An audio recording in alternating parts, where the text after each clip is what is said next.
57 countries हैं sir which are part of the OIC, ठीक है। 57 मुल्क हैं जो कि मुसलमान मुल्क हैं, इस्लामिक मुल्क हैं, जो अपने आप को इस्लामी रियासत मानते हैं, राइट। और ये कहते हैं कि हम कोई ऐसी चीज नहीं करेंगे जो कुरान के खिलाफ है, and they believe that sovereignty belongs to Allah alone.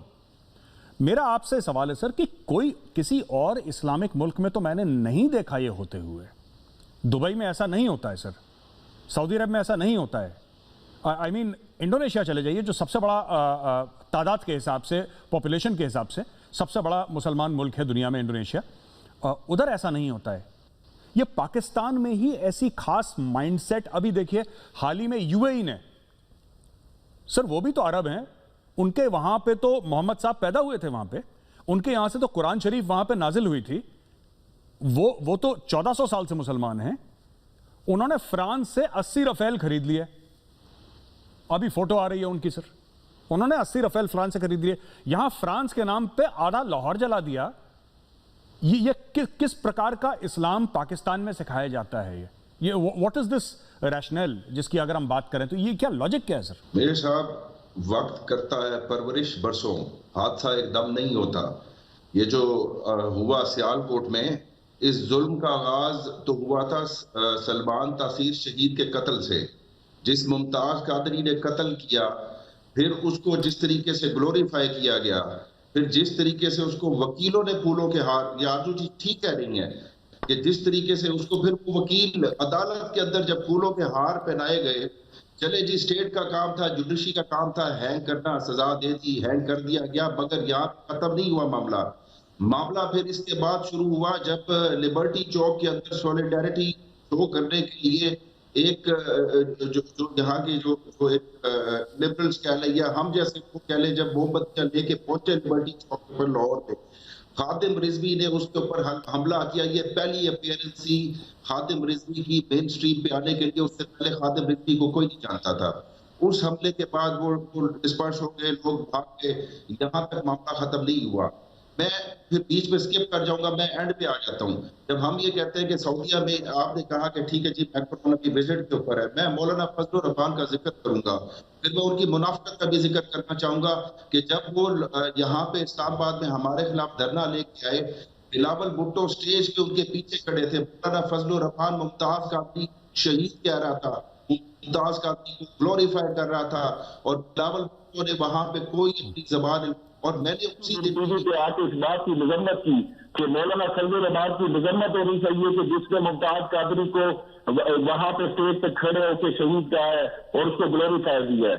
आज कल की ट्वीट है मौलाना फजलुर रहमान की, उसने एक छोटी सी मजम्मत के बाद कहा कि ये वाकयात होते रहेंगे जब तक कि स्टेट जो है, जब तक ये हुकूमत जो आसिया बीबी को या जो खत्मे जो तौहीन रिसालत के मुलजिमों को प्रोटेक्शन देकर मुल्क से बाहर निकालती रहेगी। आज के हम सब मिलके मौलाना फजलुर रहमान की मजम्मत कर सकते हैं। क्या आप मौलाना फजलुर रहमान को ये बात एक्सपेक्ट कर सकते हैं कि एक मजम्मती बयान दे दो कि फिर ये क्यों रफेल खरीद रहा है और मैक्रोन जो है फ्रेंच प्रेसिडेंट क्यों जा रहा है वहां पे?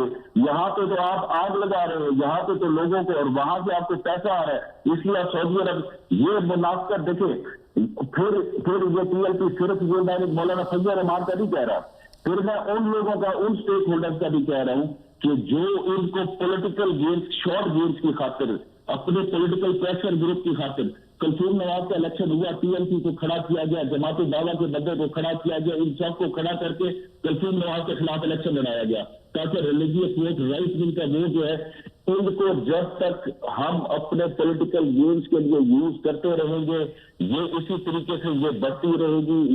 ये आखिरी वाकया नहीं है, ये मॉब मेंटालिटी अब ये इतनी सराहियत कर चुकी है कि अब तो हर आए दिन इस तरह के वाकयात होंगे। जब तक हम सब बिल्कुल आदमी आदमी हो, मैं हूं, कोई हो, ये डिसाइड ना करने के लिए हमने आज के बाद इनको एंगेज भी करना, चाहे हमारा शॉर्ट गेम पॉलिटिकल गेम्स हो, चाहे हम प्रेशर ग्रुप के तौर पे। और डर इस बात का कि TLP का इतना ह्यूज वोट बैंक बन चुका होगा कि आने वाले इलेक्शन में इनके साथ लोग इनको एंगेज करेंगे, इनकी मिन्नत करेंगे कि आप हमारे साथ इत्तेहाद कर ले। और फिर पीटीआई का कसूर, मैं अपनी पार्टी का भी कसूर कहता हूं कि इनके साथ एक मुआहदा किया, एग्रीमेंट किया, पब्लिक नहीं किया गया। ये बैल ऑर्गेनाइजेशन थी, इनको खत्म बैल से निकाल के इनको मेन स्ट्रीम में ले आए और कुछ नहीं पता कि इनके साथ क्या क्या मुआहदा किया गया। इसमें प्राइम मिनिस्टर का भी कसूर है कि जिसको पब्लिक नहीं किया गया उस मुआहदे को। बिल्कुल बिल्कुल ठीक है। ये साद रिजवी है, ये मौलाना फजल रहमान है, जो वहां पे बड़े बड़े प्रोग्राम्स करते हैं, 10 लाख लोग सड़क पे आ जाते हैं। ये आते कहां से हैं लोग, मैं ये जानना चाह रहा हूं, क्योंकि ये लोग आते हैं अचानक बोला कि गुस्ताख रसूल की एक ही सजा सरतन से जुदा, 10 लाख लोग सड़क पे आ गए। ठीक है जी, गुजरावाला से मार्च करेंगे हम लोग, सीधा इस्लामाबाद पहुंचेंगे, ठीक हो गया। लाहौर से जाएंगे इस्लामाबाद पहुंच जाएंगे, ठीक हो गया, कोई दिक्कत नहीं है, राइट। अचानक ये गायब हो जाते हैं, अचानक गायब हो जाते हैं, अचानक एक दिन 3 महीने के बाद सवेरे फिर से प्रकट हो जाते हैं। मतलब ये आप मुझे समझाइए as a Pakistani, how is it feasible, physically feasible and possible 1 million people in the morning एक डिसिप्लिन तरीके से अचानक चलना शुरू हो जाते हैं? ये बात क्या है? देखिए मेजर साहब, इन लोगों को बहुत ज्यादा फंडिंग होती है और यहाँ के जो बिजनेस कम्युनिटी है वो भी फंड करती है, इस्टेब्लिशमेंट भी पैसे देती है, और जब इनको जरूरत होती है किसी गवर्नमेंट को डराने की, धमकाने की या किसी भी तरह की कोई काम करवाने की, ये इन लोगों को भेज देते हैं। अगर ऐसा ना होता तो हर बार हमारे पास ये पिक्चर्स ना होती जिसमें फौजी इनको लिफाफे दे रहे हैं। पहले इनको पैसे दिए गए, 1000 रुपए दिए इनको 2017 में जब ये आए थे, तब ये लेके चले गए, फिर दोबारा आए ये, फिर हमारे फौजी इनको जो है एनवेलप्स देते हुए नजर आए और वो पिक्चर्स सामने है सबके।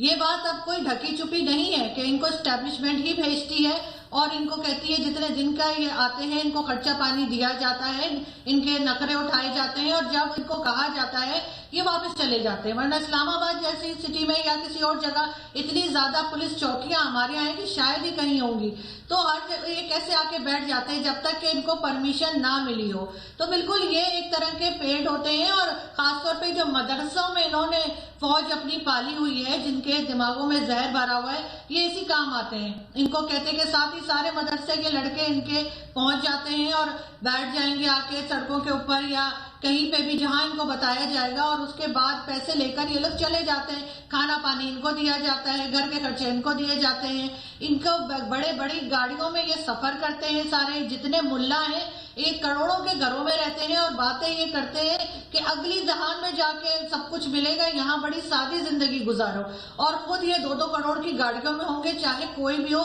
मौलाना तारिक जमील हो, चाहे फजलुर रहमान हो, चाहे जिसका आप नाम उठा लें, कोई मुल्ला आपको सादी जिंदगी गुजारता हुआ नजर नहीं आएगा। लोगों को इन्होंने बेवकूफ बना रखा है, आज का नहीं पिछले 40-50 साल से, और अब लोगों का यही माइंडसेट बन गया है। ये यहाँ से इनके बच्चे पे बच्चे ये पैदा करते रहते हैं, पॉपुलेशन पे कोई काम करते नहीं, वो बच्चे उठा के ये मदरसे वालों को दे देते हैं क्योंकि खर्चा उठा नहीं सकते। फिर मदरसे वाले जैसे मर्जी उनका माइंड बना देते हैं ब्रेन वॉश करके उन बच्चों को, और उसके बाद यही होता है जो हम देख रहे हैं, जो आपने देखा सेल्फी देते हुए, ये छोटी उम्र के लड़के थे, कोई बड़ा आदमी आपको दिखाई नहीं देगा वहां पे, क्योंकि इनके यही माइंडसेट बना दिए। सब मदरसे से ये होते कौन है कि ये जो मर्जी लिखा हो इन्होंने किसी पोस्टर पे, और ये जाके वहां पे फैक्ट्री में या किसी के घर के बाहर लगा देंगे। ये जगह ऐसी नहीं होती कि अपनी मर्जी के पोस्टर्स लगाते फिर, मेरे घर के मेरे ऑफिस के बाहर अगर कोई लगाएगा मैं वो भी निकाल के फेंक दूंगी। लेकिन यहाँ पे इनको ये देखना होगा कि इन लोगों को सही कैसे करना है। जहाँ पे 80% से ऊपर लोग इसी माइंडसेट के हों, उनको ठीक करने के लिए जो है वो 20% काफी नहीं है। मुझे नहीं लगता जिस जगह का प्राइम मिनिस्टर जो है उसामा बिन लादेन को शहीद बोले, आप क्या समझ सकते हैं कि बाकी लोग कैसे होंगे यहाँ के। दोस्तों, पाकिस्तान दुनिया के लिए कितना खतरनाक है ये अब दुनिया के लिए कोई ढकी छुपी बात नहीं है। कल श्रीलंकाई व्यक्ति को जिस तरह से जलाकर मार दिया गया, दुनिया की भी आंखें खुल गई हैं। मेजर साहब ने ठीक कहा कि मुस्लिम कंट्रीज तो इतने सारे हैं, लेकिन सबसे ज्यादा जिहादी मानसिकता पाकिस्तान में ही क्यों है? ये किसी भी दूसरे धर्म के लोगों को इंसान नहीं समझते, और ये छोड़िए, ये तो अहमदिया मुस्लिम को भी काफिर मानते हैं। पाकिस्तान में रहने वाले खुद इनसे परेशान हैं, उन्हें काफिर जैसा ट्रीट किया जाता है। लेकिन इस तरह की अगर हालत पाकिस्तान की रही तो ये देश दूसरे देशों को शांति से जीने नहीं देगा। जहां मदरसों में बच्चों के मन में शुरू से जिहादी ज्ञान ढकेला जाता है, वो बड़े होकर आतंकवादी नहीं बनेंगे तो क्या ही बनेंगे। आपको क्या लगता है? कमेंट करके बताएं। चैनल पर अगर नए हैं तो चैनल को सब्सक्राइब करें, इस वीडियो को लाइक करें और शेयर करें।